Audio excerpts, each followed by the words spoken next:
So, on behalf of the Humanity House, welcome to the night of the dictatorship, the Nacht van de Dictatuur. I'm happy to see so many brave people who are determined to dive into this dark matter. And I'm really happy that you're here because my name is Chris Keulemans and this is one of the most fascinating photographers at work on this planet today, Mr. Omar Imam. Please, a warm round of applause. Thank you. Are there people here who are familiar with Omar Imam's work already? Aha. Okay, you will know, that's fine. You will be surprised, I'm sure. That's why we asked Marjan Slop. She's a philosopher, writer, columnist. You might have read her book Hersenbeest, which won the Socrates Wisselbeker. You might read her columns in Volkskrant. And for this occasion, we invited her to go into the photographs of Omar Imam and give us her reflections on that. Marjan Slop. Thank you. You can close your eyes. Perhaps you want to close your eyes. But if you cannot or will not, you are confronted almost daily here in the West by images of needy people in refugee camps. Places that are bare, hopeless, ugly. Those are images that break the spirit. To be honest, they are images that make me want to shut my eyes. For what can I do in the face of so much misery? I don't have that reaction when I look at the photos of Omar Imam, even though he also shows refugees. And his photos are also serious. My eyes like to keep looking at his work. Of course, I wondered why it was easy not to avert my gaze from Imam's images. And I think it is because he works in a conceptual way. Omar depicts refugees not only as people, bodies actually, in need of food and safety and medical care, as is the journalistic custom, but also as individuals with dreams, hallucinations, and fears. For him, it's about people's interior world, that intimate domain from which each and every one of us lives our lives. The majority of our life plays out in the cosmos of our interior world, the Dutch writer Ook de Jong once said. That interior world can be soft and loving, but also dark and confusing, and is often a jumble of moods. All the same, that interior world colors everything you see in the exterior world. Everybody struggles regularly with the gap between the interior and exterior worlds. In other words, the gap between the image you create of the world over time and the reality around you. Often enough, your expectations turn out not to sync with the exterior world, and that can be highly disorientating. I imagine that it is all the more acute for a refugee. After all, a refugee, by definition, leaves the world he or she knows. Forced from familiar surroundings, refugees take with them the interior world all of us carry everywhere, no matter where we go or where we flee to. But that carefully composed interior world, the most intimate you of a refugee, will often be at odds with the new exterior world. The genius of Imam lies in asking Syrian refugees in Lebanese camps to express a scene from their interior world in the exterior world. That gives us a glimpse of what's going on inside them, of how they experience the gap between their inner cosmos and their surroundings. The photographs show that their lot is difficult. But by revealing their intimate world, these refugees cease to be just bodies, just victims. They become people, like us, people with dreams. Those dreams do not have to be ours. I sometimes think that that is the greatest threat refugees pose to us, and that this is the reason our society sometimes responds so aggressively to them. After all, we can give lots of people food to eat and offer them places to stay. That's not a problem. We can manage all that. What is more difficult is to admit dreams from outside. Certain dreams are too alien to us, and we cannot cope with them. Perhaps we find that certain dreams are not pleasant dreams. The organization has asked me to select one photograph by Omar, and that is this photograph. She brings home the food now.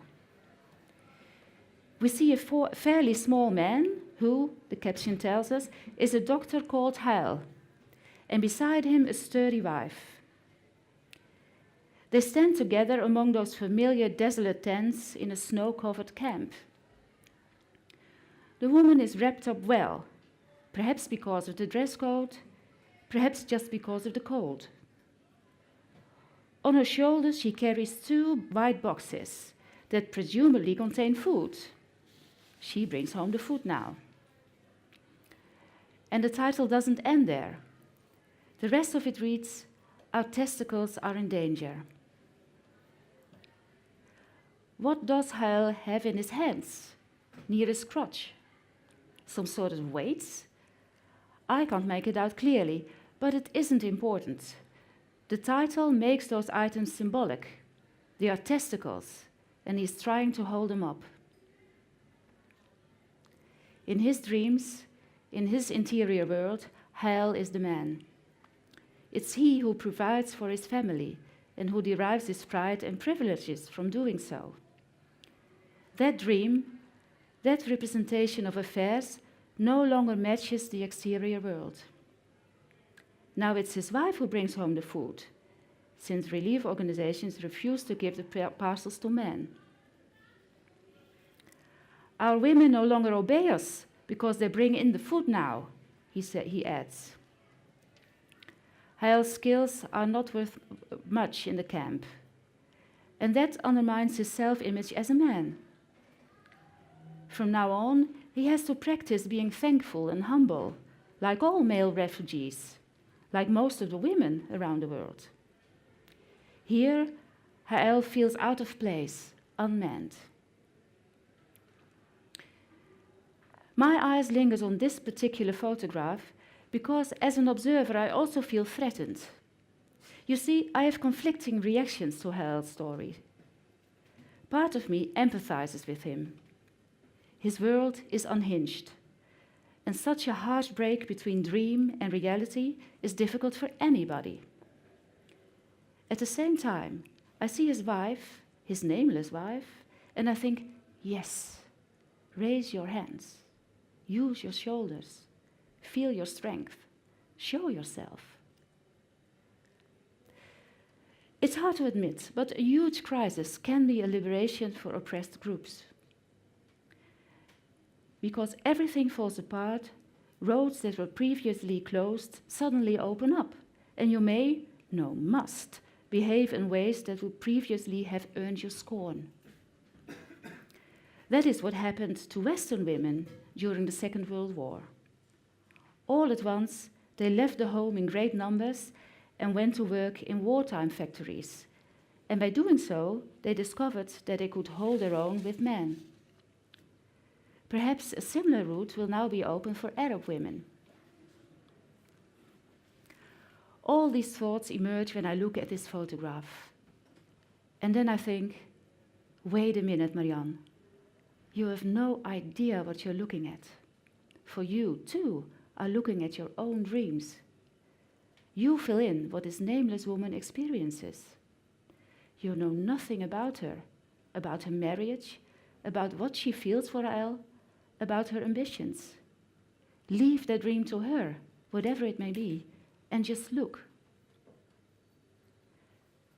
In the end, all I do know is that this photograph is good, because it doesn't let me escape or drift off, and ultimately doesn't let me generalize. The photograph is not just thought-provoking, it also keeps drawing me back to the image, to these other people, real people, with an interior world of their own. People with whom I live in the same world. Thank you.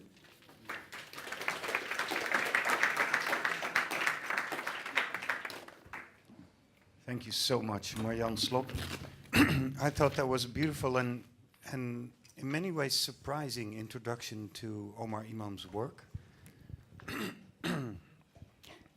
Omar, yes, I think the series of photographs, of which this is one, called Live, Love, Refugee,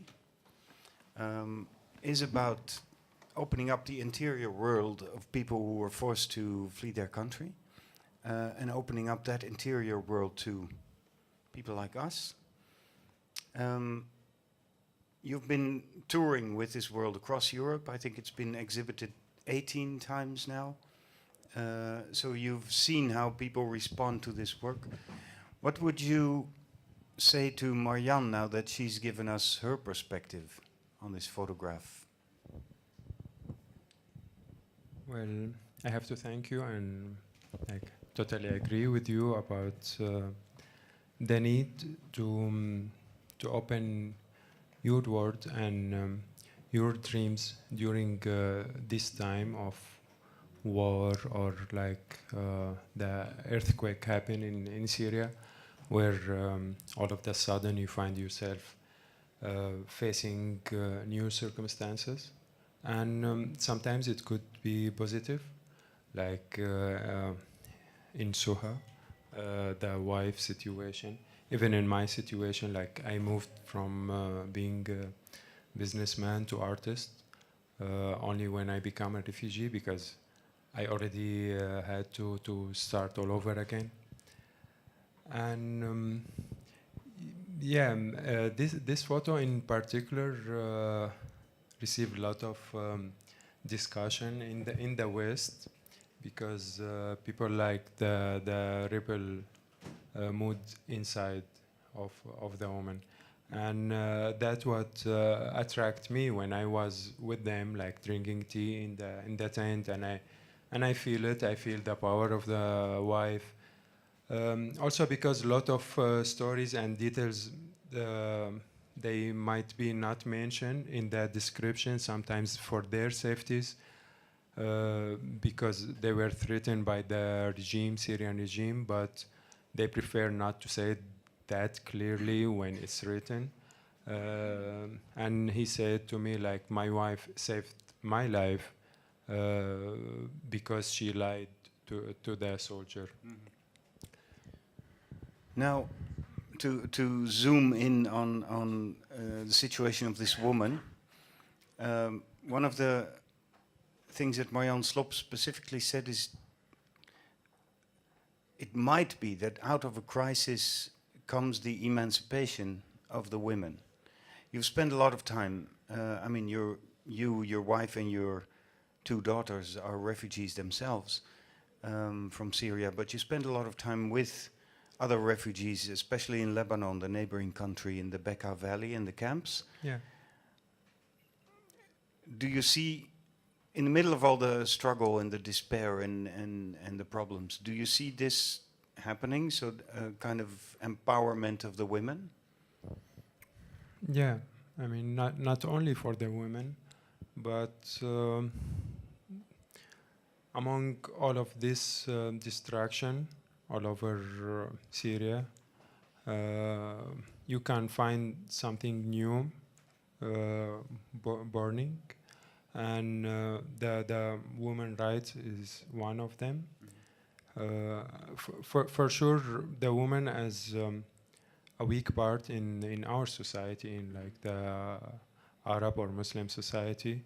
They had to face to pay even more than the men during the war, because the men would be fighters and they survive because they are fighters. And this is what I learned from this project or other project. They can run away, they can fight, so it's easy. But for the women and the kids, it's not like that. That might be one of the motivation that provoke this power. That the other thing is probably also true. Syria went through a revolution. The revolution was brought down very violently. A lot of people had to flee. So I can also imagine people, especially, I mean, look at these people in the snow, in the camps, far away from home. I can also imagine that people sink into depression, demotivation, disillusionment. Have you seen that a lot? Yeah, totally. Most people feel abandoned. Abandoned. So they feel like they are left from the rest of the world to face the destination of being killed, raped, tortured, or being refugees. In his case, he during the conversation, like a lot of session I have with him, he mentioned a lot suicide. While his wife was the one more with the surviving and like fighting attitude. Right. Let's go to another picture from the same series, the dragon picture. I wish to become a dragon and to burn the scarves and everything in that tent. Again, you met somebody and you asked her to open up her dreams, her wishes, her fantasies. Who are we seeing here? We are seeing Kauthar, 16 years old at that time, like 3 years ago. And I knew her very well because I worked with her mother. Like I made a photo for her mother and sister, and I knew when she get married. I couldn't go to the marriage, make photos, but later on, like in 2 months, I made a photo out of the divorce. So Kauthar got married. She was 16. She got married in the camp. In the camp, yeah. And 2 months later, you met her, and she was divorced. Yeah, already. Yeah, and she get married to another Syrian guy in the next camp to them, and they came from the same city, Homs. But in her case, she didn't like the guy, and I knew, like, even a few days before the marriage, she wanted to cancel it, but then neighbors and family convinced her. During the marriage night, like the first night, she refused to make love with them. So he called his older sisters, and they rape her with the scarves and stuff they found in the tent, and they start to help the guy to rape her. So all of the sudden she said, like, you have to leave me because I'm not virgin, and this was the hurricane to say, like, if you are in Muslim or Arab country. So they were surprised and they left her. The guy too. Yeah, even the guy. And she spent the almost the next 2 weeks with everyone mad at her, even her own family. So in the end, she asked him to have sex just to prove him that she is a virgin and she was lying. Wow. And they did, and immediately she asked for divorce because she said, "I don't love you. I just wanted to prove you who am I." But this is such a tough story. 16 years old, get married to a strange guy, doesn't want to make love with him, is not in love with him, gets raped, chases them away by saying she's a virgin. Then she has to prove, chasing them away by saying she's not a virgin. Then she has to prove she is actually a virgin. Yeah. By letting the same guy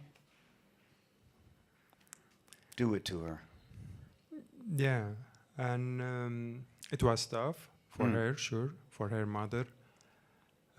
For me, when I listened to the story the Mm. first time, I mean, this picture was one of the most challenging photos Yeah. in this project, because usually I find something light to focus on and build my concept, but this was too dark. Mm. But then I felt the responsibility not to leave her just because as an artist I cannot make a visual product. So I thought like I should come with Mhm. something. And I focused on the concept of the dragon, Mhm. because she said like I want to burn everything in that tent. Mhm. So I rent the same wedding dress and I get her to the same makeup artist. And it was funny because in the camp they thought she's getting married again and in like few weeks. And but we say no when they saw the dragon wings that I made, because it's low budget project. Mhm. And yeah, we did it. And she- and yeah, And you gave her the opportunity to express all the rage that she carries. yeah, because she was throwing fire. Mm. This is real fire, but because it's black and white, you can't feel it that much. And the funny thing that I was about to set her in fire again during the session, because it collapsed and her dress started catching fire. So Wow. she had to face like double misery with this story, but we managed. She was okay? Yeah, and later an NGO called me and asked me about this particular case, and they sent her specialist, and so she had like mental health program, and they even gave her a camera and filmmaking courses because she wanted to be a photographer. Good. Do you know where she is now? Yeah, still in contact with them. And She's still in the camp? she's still in the camp, and she get married like few months Oh, really? ago. Yeah, To a good guy. yeah, I hope so. Even her mother get married to another good guy. Okay. This is what happens, you know. Now you're telling us what followed after this picture, but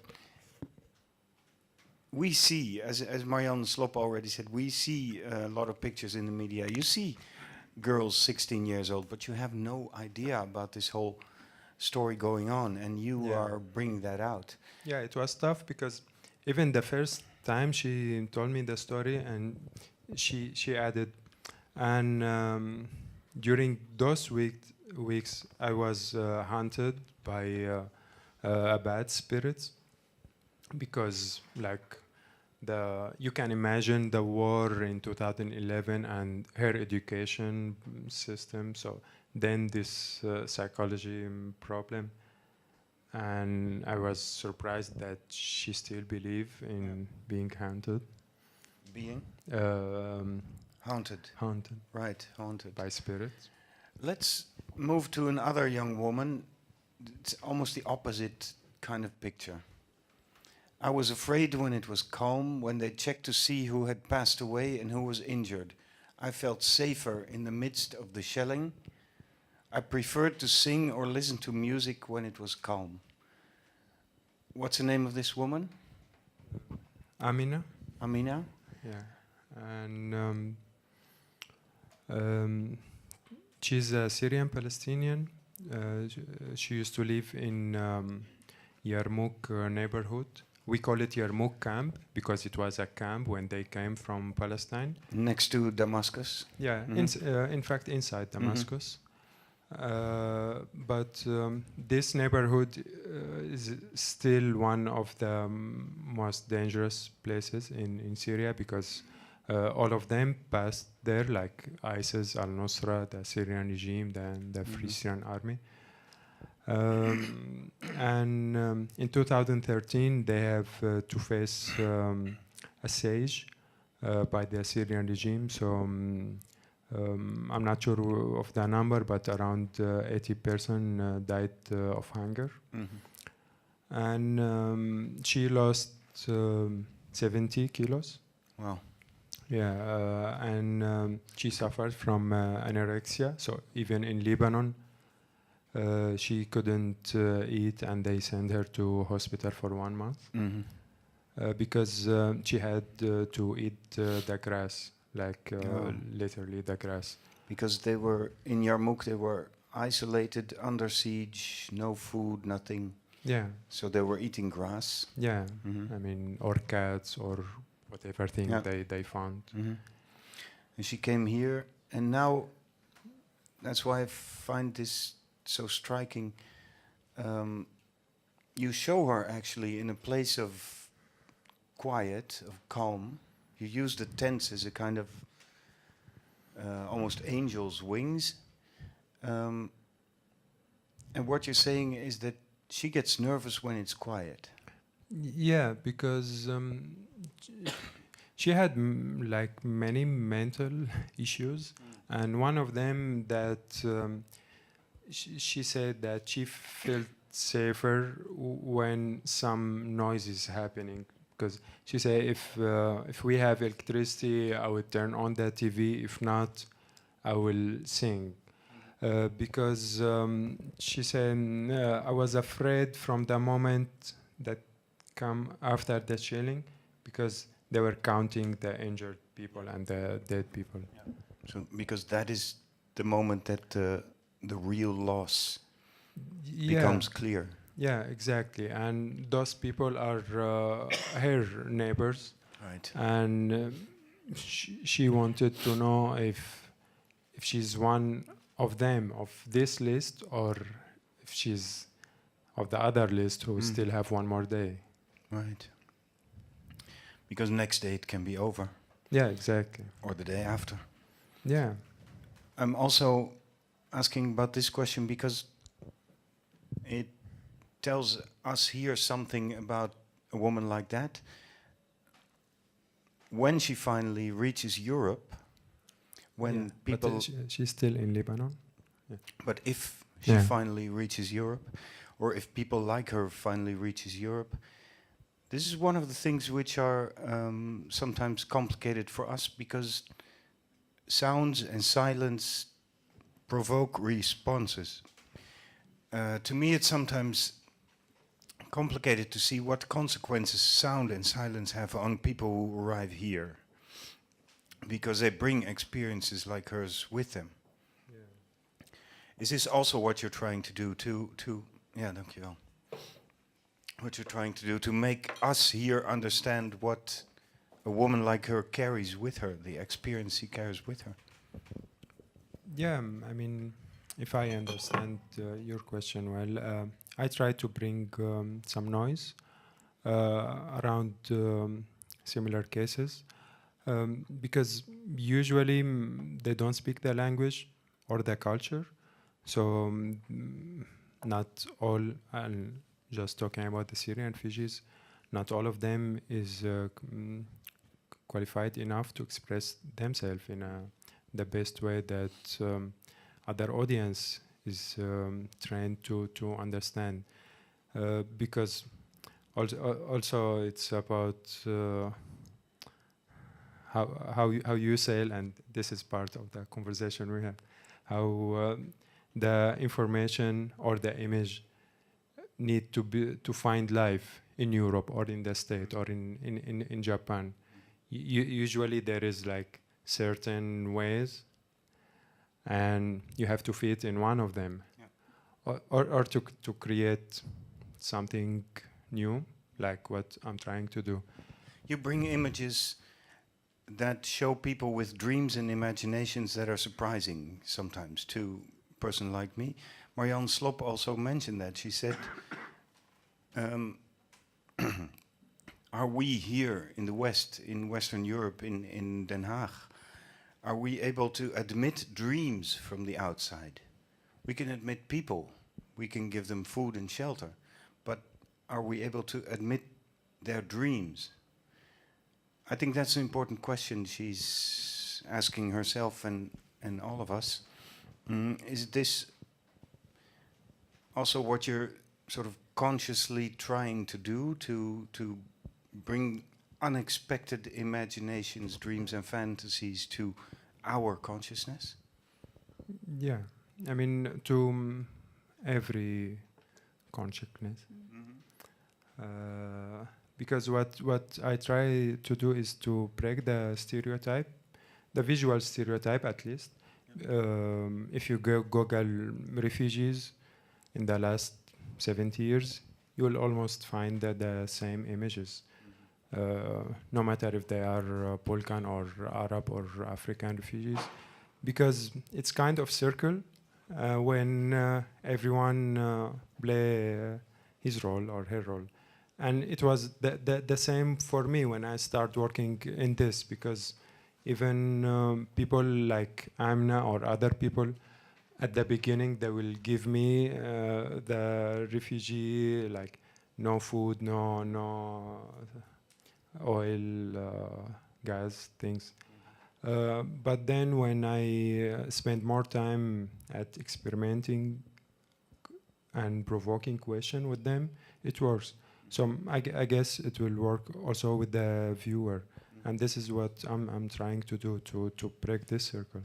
To break through the layers of the stereotypes. Yeah. Now, we're moving to your next project, which is new, Serialism.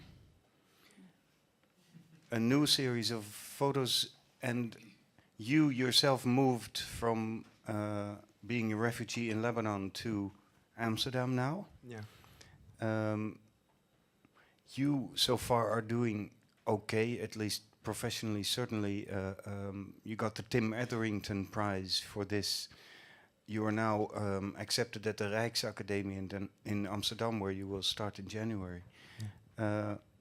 This new series follows people who made it to Europe. Yeah. Let's take the first one. People who made it to Europe, to Venice, like yourself. Yeah. Well, in this picture, I try to talk to myself as one of my characters, and it was the most difficult part of the project, because it's easier to provoke emotion with others than yourself. Because I left Syria in late 2012 after being kidnapped and tortured by a militia, an anti-regime one. And it was surreal because I was an anti-regime myself, but they thought like I am a pro-regime fighter. So in this picture, I approached the relationship with my daughter, who was 1 month old at that time, during the subconsciousness out of the beating, out of the torture. They beat you unconscious? Yeah. They tortured you until you lost your consciousness, and Yeah. then? Then, like 1 moment before, I start feeling voices and images, and one of them was to go with my daughter to a place I like Venice, because I used to travel to Italy before the war. And I said, like, if I survive, because like death was one of the options, I will leave the country and I will go with my daughter there. Mm-hmm. So like 4 years later, I managed to do it.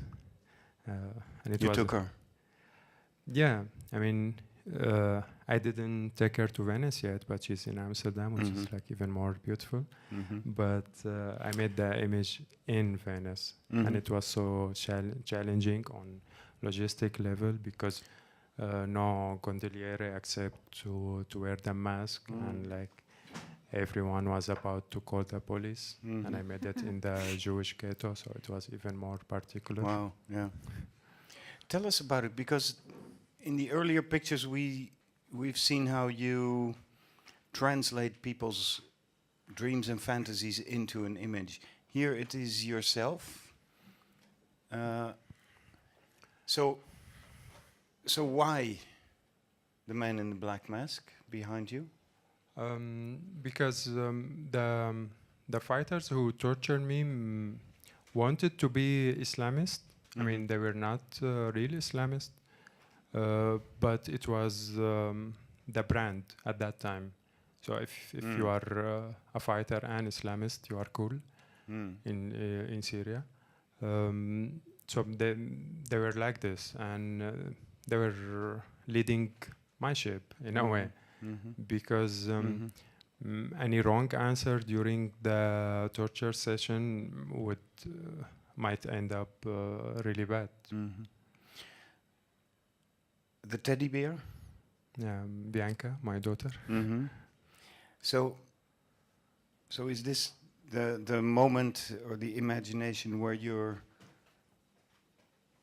torture experience and the dream of taking your little girl to one of the most beautiful places in Europe mingle? They blend. Exactly, yeah. Because during the torture, you don't feel anymore what is true and what is not.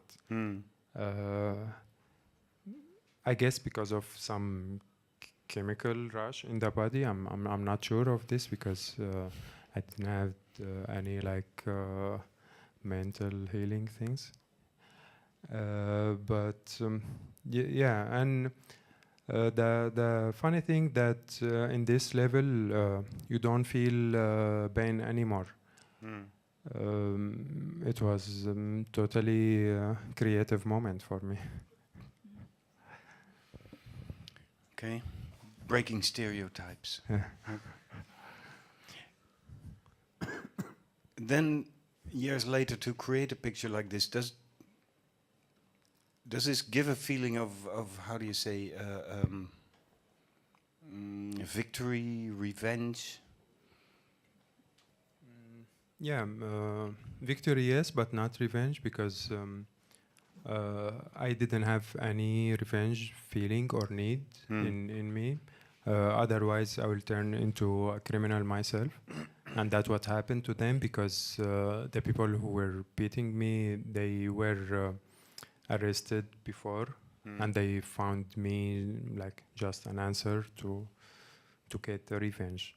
Victory, yes, because of surviving, because in 2012 I didn't imagine that I will make it this way. No. Yeah. I can see that. I mean, it's a moment of pride also that you were able to create something out of that. Yeah. You've given that pride to the other people in your photographs, and you're giving that pride to yourself. Finally, this picture we just saw for a second. I thought this was in Europe, but it's back in Bekaa Valley in Lebanon, yeah? I was looking at this for a long time. I don't know how to read this. Marjan Slop. You're good at reading Omar Imam's photographs. I see it for the first time. First impression. It's difficult. I see women on the left with a veil. I see a woman at the right with a frame but without a veil. I don't know what to make of it either, but maybe the veil is on the ground. I don't know what's on the ground. And you have some women without veil, Oh, even in the mass. And there's some men as well. Are there? Yeah. Okay. It's puzzling because the woman on the right seems proud, but also she's also in a frame. That's it. I think this frame, a lot of your pictures are about breaking the frame through which we tend to look. She's carrying a frame. Is she a refugee herself? No, she's not. She looks European. She's a Syrian activist, what we call peaceful activist. Okay. And she's resisting inside Syria. So they sent her to jail 4 times, but she refused to leave the country because she believed that she has a project to do, which is the anti-weapon project. Beside being a feminist, and she's a real activist and a filmmaker.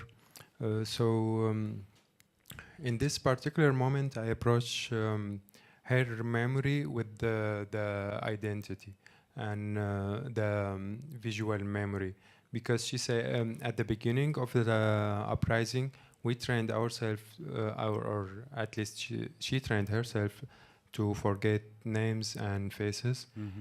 So in case she's arrested, she cannot unveil a lot. But in the end, she was afraid that she even doesn't owe this memory. In certain point, she decided to unveil her identity and to work in public. Even that brought her more problem, but it was closer to her beliefs. So then, now I see totally different woman here in the frame, in the picture, unveiled because this might have been the veil she dropped. Yeah, she used to have. And then here we see maybe her friends, but these people have all their faces covered. Are these the people that she wants to take with her in her struggle? Or are these the people who leave her alone? They are the people that she used to be one of them for security reason, and for also the stereotype about being a rebel or activist.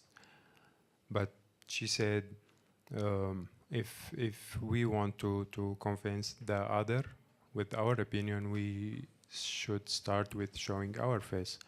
Otherwise, we are just hiding identity. Incredibly brave woman. What's her name? Malak. Malak. Yeah. Wish her well. It is 9 o'clock. Unfortunately, I would love to hear your questions and comments, but I know that a lot of people are moving on to the next program in the Nacht van de Dictatuur, which has a quite dictatorial planning scheme. So anybody who needs to leave for the next program, please do so. Anybody else who wants to hang around and ask Omar Imam questions, please do so. For now, ending this conversation, I would like to thank Marjan Slop and Omar Imam again for a fascinating work you did. Thank you so much. Thank you.